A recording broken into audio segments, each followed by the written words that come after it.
So, what's up, guys? Nandito kami sa malamig na place, City of Pines. Ito yung hotel na aming rinentahan.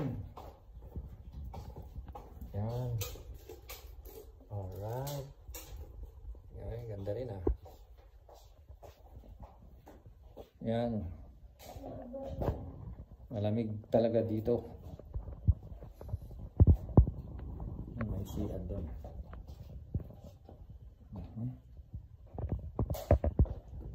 Okay. May terrace. Punta tayo sa terrace. Hindi ba liyan mo yung chinelas mo doon? Grabe ang lamig. Kailangan mag-jacket dito. Kararating lang namin, guys. Nasa taas kami. Maganda rito dahil may gate yung hotel, no? Nandito sa baba yung aming sasakyan. Alright. Nandito si madam ah. Tawag kaya ako madam. nagpipit ng maraming bagahin niyo. Alright. Dito kami sa City of Pines. Ito yung aming hotel. Ayan, so nandito yung pamilya natin. Ayun, si Bunso nakahubad pa oh.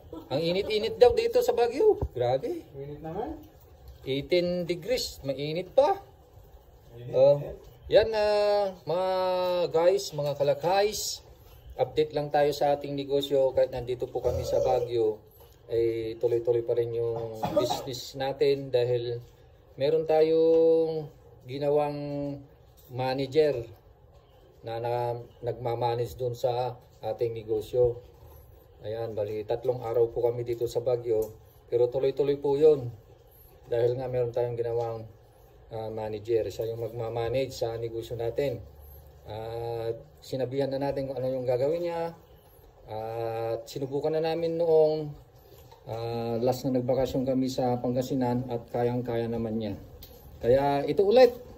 Hindi pa nakakalipas nung 1 buwan, nandito na ulit kami, nagbabakasyon at dito naman sa Baguio. Alright.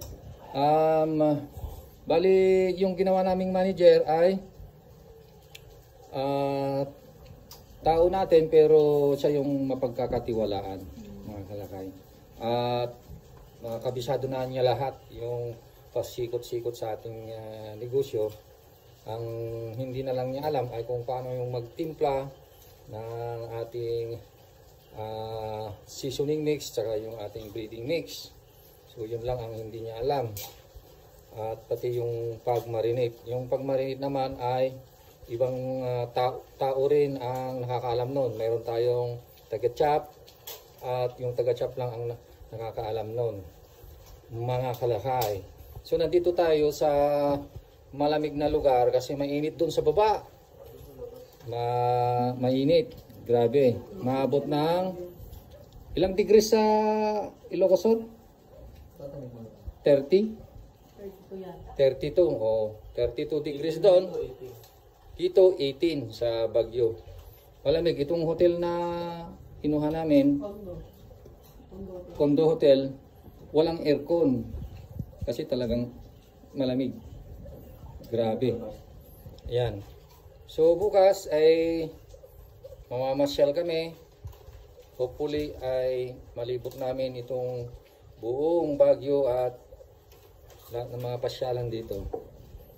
Ayan. Mag-relax din kami kaunti. Dahil after 3 days ay ayan na naman. Back to reality na naman mga kalakay. So mga nakapunta sa Baguio, pakasuggest naman anong location pupuntahan namin. Ayan.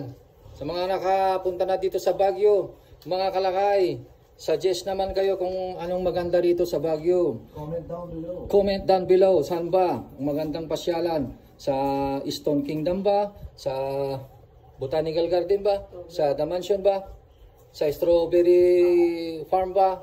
Yan. So, paki-comment na lang mga kalakay. Yan. Alright. Sabi ko na ba lahat? Nasabi ko na pala lahat. Hindi, baka meron pa kayong alam na bago, di ba? Baka meron pa. Bago eh, yung restaurant na ano. Yeah. Di ba yung sikat na restaurant? Baka meron pa. Oh. Ano kaya yun? Di ba? Yan, so sasakay pa tayo sa Camillo. Meron ba? May Camillo? Yung vegan. Walang Ay, kamilyo dito. alam ko may Camillo. Elepante, meron? Pero nandyan doon sa kwarto. So guys, hanggang dito na lang at sana ay nasa mabuti kayong kalagayan. Ang payo ko lang ngayon sa ating mga kasamang nag-GFC, kahit mahal ang manok, ay tuloy-tuloy lang mga kalakay. Mas mabuti nga yung may manok kaysa wala.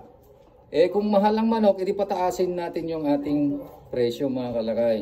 Meron din ginagawa ng iba na paliitin. So pinapaliit nila. Pero sa mahal ng manok ngayon, kung hindi pa tayo nagtaas ng presyo, ay alam ko mukhang nuggets na yung inyong fried chicken kapag hindi pa kayo nagtaas. Mga kalakay. Kami, mahigit isang buwan na kaming nagtaas. Kaya normal na yung takbo ng aming pagtitinda. Mga kalakay. Medyo nasanay na yung mga customer. Yung mga customer natin dati, yun pa rin ang mga bumibili mga kalakay. Kaya Yung ano, nung yan. unang araw, pangalawang araw, Oo. isang linggo, medyo yung mga customer. Pero Actually, ngayon, bumalik na sa dati. hanggang 3 days lang yung mga laging may nagtatanong. Hanggang 3 days. Tapos 1 week, may pa isa-isa na bakit ang mahal na. Pero ngayon, tuloy-tuloy na. Bumalik na sa normal. Talagang wala nang tanong-tanong. Pagka mayroong customer, bili na kaagad. Kasi alam naman nila na talagang mahal ang manok. Oo, Tsaka tama. yung chickens. Kaya naintindihan naman nila. Oo. Kaya kung hindi pa kayo nagtaas ng presyo ninyo, ano pang ginagawa ninyo mga kalakay? Ayan. Magtaas na kayo. Magtaas na kayo. Grabe. Hindi pa kayo matakot. Huwag po kayo matakot. hindi pa kayo nakakahalata. Dahil po yung 25 pesos hindi na uulam. Oo. Ulamin mo yung 25 pesos hindi mo Subukan na lang ulamin ng 25 Mga pesos. McDo nagtaas na. Yung mga McDo nga, grabe, Oo. 200 yung ano. McDo, Pinundin natin Jollibee, kanina, Tayo ano? din, lahat tayo. Chowking, Greenwich, lahat nagtaas na ng mga presyo. Kaya makikisabay tayo para may kikitain tayo, guys. Yun. So, sana ay okay lang kayo dyan, mga kalakay. Salamat po sa inyong pagtangkilik sa aming video. Alright? Hanggang sa muli, si Calpo TV and family here in Baguio. Alright, bye-bye!